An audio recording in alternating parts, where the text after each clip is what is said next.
All right, welcome to Rob Schmitt tonight. The ousting of Lori Lightfoot in Chicago is just the beginning of a long process of taking back America's cities. The highly toxic left-wing agenda is everywhere in America's urban centers, and New Orleans is one of the worst examples. Mayor LaToya Cantrell is a terrifying indication of what Americans are capable of electing at our very worst. A 50-year-old local politician and community organizer who's never accomplished a single thing outside of the public realm.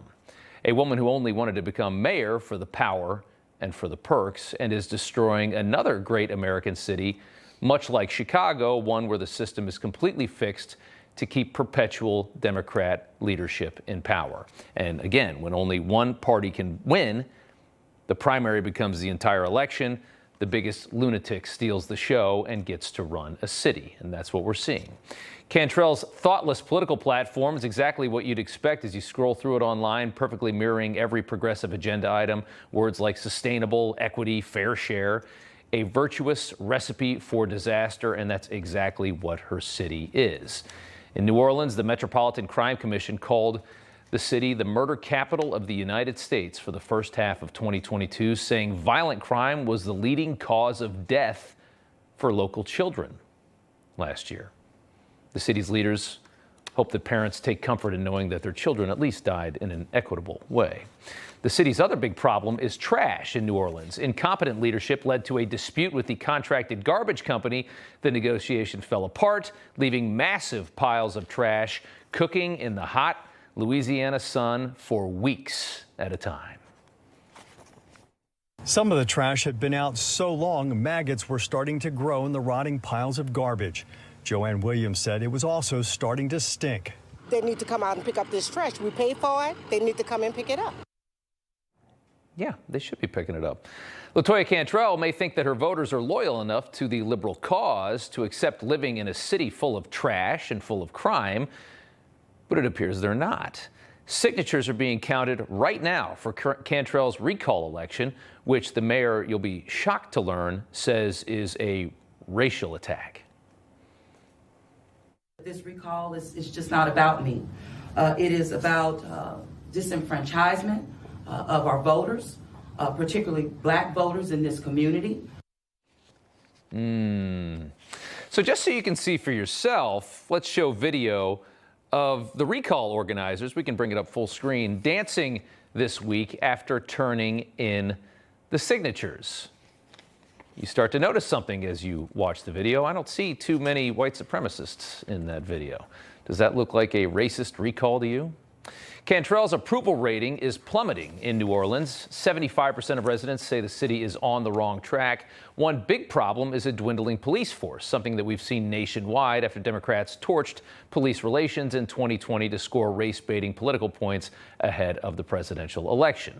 LaToya Cantrell did her part, doing her best Kamala Harris impression, showing up in court to support a teenager in New Orleans who was arrested after committing 5 carjackings in 3 days.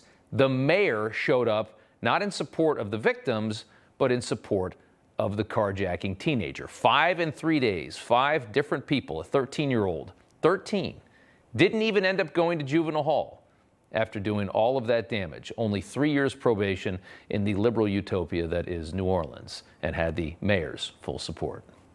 In addition to the Cantrell's currently fashionable pandering to criminals, the mayor also likes to dip into the kitty a bit and pretend that it's for work purposes. Last summer, the mayor took a $43,000 summer trip to the south of France during peak season, a place most people can only dream of going in July, where she signed an agreement continuing an existing partnership with a small town near Cannes.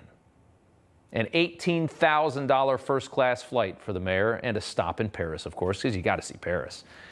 And it wasn't her first time pulling this trick. Reports say Cantrell has no plans to reimburse roughly $29,000 she charged to fly first or business class. Those were additional charges on official trips, despite a policy that requires municipal employees to buy the lowest airfare available. When she first started getting hammered for this, here was the mayor's response.